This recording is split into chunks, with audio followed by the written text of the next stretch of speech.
ವಿಶಿಷ್ಟ ಚೇತನ ಮಕ್ಕಳನ್ನ ಹೆತ್ತವರು ಜೀವ ಇರುವ ತನಕ ನೋಡಿಕೊಳ್ತಾರೆ. ಅಪ್ಪ ಅಮ್ಮ ಸತ್ ಮೇಲೆ ಯಾರು ನೋಡಿಕೊಳ್ತಾರೆ? ಇಂತಹದೊಂದು ಪ್ರಶ್ನೆ ಹುಟ್ಟಿದ್ದೇ ತಡ ಅವರಿಗಾಗಿ 6 ಎಕರೆಯಲ್ಲಿ ವಿಶಾಲವಾದ ಹಾಸ್ಟೆಲ್ ಫೆಸಿಲಿಟಿಯ ಜೊತೆಗೆ ಸಕಲ ಸೌಲಭ್ಯವನ್ನ ಹೊಂದಿದ ಒಂದು ದೇಗುಲ ನಿರ್ಮಾಣ ಆಗಿದೆ. ಯಾಕೆ ಗೊತ್ತಾ? ದೇವರ ಮಕ್ಕಳು ಅಂತ ನಾವೆಲ್ಲ ಕರಿತೇವೆ, ಆದ್ರೆ ದೇವರ ಮಕ್ಕಳಿಗೆ ದೇಗುಲವನ್ನ ನಿರ್ಮಿಸೋದು ಯಾರು? ಆದ್ರೆ ಇವರು ನಡೆಸಿರುವುದು ಸಾಕ್ಷಾತ್ ದೇಗುಲ ನಿರ್ಮಾಣದ ಕೆಲಸ, ಅರ್ಥಾತ್ ದೇವರ ಕೆಲಸವನ್ನ ಮಾಡಿದ್ದಾರೆ. ದಕ್ಷಿಣ ಕನ್ನಡ ಜಿಲ್ಲೆಯ ನರಿಂಗಾನ ಗ್ರಾಮದ ಮೊಂಟೆಪದೋ ಪ್ರದೇಶದಲ್ಲಿ ಸೇವಾ ಭಾರತಿ ರಿಜಿಸ್ಟರ್ಡ್ ಮಂಗಳೂರು ಇದರ ಅಂಗಸಂಸ್ಥೆಯಾದ ಅದಮ್ಯ ಚೇತನ ದಿವ್ಯಾಂಗರ ವಸತಿಯುತ ಶಾಲೆಗಾಗಿ ಸೇವಾ ಮನೋಭಾವದ ಹಿರಿಯರ ತಂಡದ ಪ್ರಮುಖರು ನಡೆಸಿದ ಸೇವೆಗೆ ಬೆಲೆ ಕಟ್ಟುವುದಕ್ಕೆ ಸಾಧ್ಯವಿಲ್ಲ. ಯಾಕಂದ್ರೆ 6 ಎಕರೆಯ ಕ್ಯಾಂಪಸ್ ನಲ್ಲಿ ಏನಿದೆ ಅನ್ನೋದಕ್ಕಿಂತ ಏನಿಲ್ಲ ಅಂತ ಕೇಳಬಹುದು. ಯಾಕಂದ್ರೆ ಇಲ್ಲಿ ಎಲ್ಲವೂ ಇದೆ. 300 ವಿಶಿಷ್ಟ ಚೇತನ ಮಕ್ಕಳಿಗೆ ಹಾಸ್ಟೆಲ್ ಸಹಿತ ಕಲಿಕಾ ಕೇಂದ್ರ, ವಿಭಿನ್ನ ಕಲ್ಪನೆಯ ತರಗತಿ, 7 ಮಕ್ಕಳಿಗೆ ಒಬ್ಬರಂತೆ ಶಿಕ್ಷಕರು, ಒಬ್ಬರು ಸಹಾಯಕಿ, ವಿಶಿಷ್ಟ ಫಿಸಿಯೋಥೆರಪಿ ಸೆಂಟರ್, ಆಟಿಸಂ ಸೆಂಟರ್, ಮಕ್ಕಳಿಗೆ ಸ್ವ ಉದ್ಯೋಗ ಕಲ್ಪಿಸಲು ತರಬೇತಿ ಕೇಂದ್ರ, ಕಂಪ್ಯೂಟರ್ ಲ್ಯಾಬ್, ದಿವ್ಯಾಂಗ ಮಕ್ಕಳ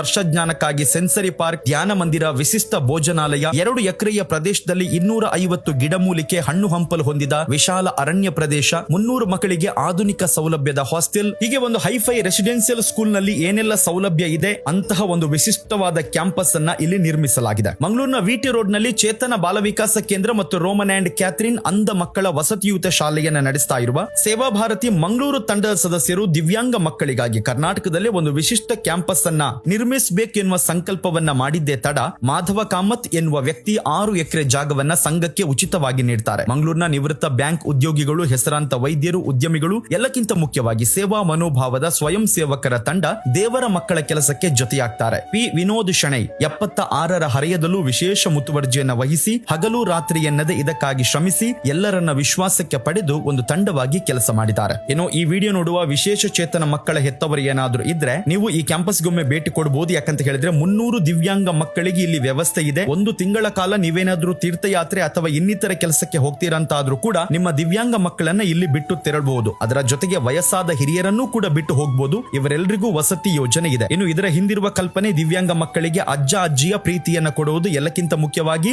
ನೀವು ನಿವೃತ್ತರಾದ ಬಳಿಕ ನಿಮಗೆ ಸೇವೆ ಮಾಡಬೇಕೆನ್ನುವ ಆಸೆ ಏನಾದ್ರೂ ಇದ್ರೆ ನೀವು ಕೂಡ ಈ ಕ್ಯಾಂಪಸ್ಗೆ ಬಂದು 1 ತಿಂಗಳು ಅಥವಾ ಹೆಚ್ಚು ಸಮಯ ನಿಮಗೆ ಗೊತ್ತಿರುವ ಕೆಲಸವನ್ನ ದಿವ್ಯಾಂಗ ಮಕ್ಕಳಿಗೆ ಸೇವಾ ರೂಪದಲ್ಲಿ ಮಾಡಬಹುದು. ಹೀಗೆ ಬಂದವರಿಗೆ 6 ಎಕರೆಯ ಪ್ರಾಕೃತಿಕ ಪರಿಸರದಲ್ಲಿ ಉಚಿತವಾಗಿ ಊಟ ವಸತಿಯ ವ್ಯವಸ್ಥೆ ಇದೆ. ದಿವ್ಯಾಂಗ ಮಕ್ಕಳಿಗಾಗಿ ವಿಶಿಷ್ಟ ವಿಭಿನ್ನ ಕ್ಯಾಂಪಸ್ ಅನ್ನ ನಿರ್ಮಿಸಿ ದೇವರ ಕೆಲಸವನ್ನ ನಿರ್ವಹಿಸ್ತಾ ಇರುವ ಸೇವಾ ಭಾರತಿ ಮಂಗಳೂರು ತಂಡದಲ್ಲಿ ಸೇವೆಯನ್ನ ಮಾಡ್ತಾ ಇರುವ ಪ್ರತಿಯೊಬ್ಬರಿಗೂ ನಿಮ್ಮದೊಂದು ಮೆಚ್ಚುಗೆ ಇರಲಿ. ಯಾಕಂದ್ರೆ ಅವರ ನಿವೃತ್ತಿಯ ಬದುಕನ್ನ ಅವರ ಮೊಮ್ಮಕ್ಕಳ ಜೊತೆ ಕಳೆಯುವ ಬದಲು ವಿಶೇಷ ಚೇತನ ಮಕ್ಕಳ ಬಾಳು ಬೆಳಗಿಸಲು ಮೀಸಲಿಟ್ಟಿದ್ದಾರೆ. ಹೀಗಾಗಿ ಇವರ ಕೆಲಸವನ್ನ ಬದುಕಿದ್ದಾಗ ಹೊಗಳೋಣ. ಇಂತಹ ಒಳ್ಳೆಯ ಕಂಟೆಂಟ್ ಗಳಿಗಾಗಿ ನಮ್ಮ ಪೇಜ್ ಅನ್ನ ಫಾಲೋ ಮಾಡಿ. Thank you universe.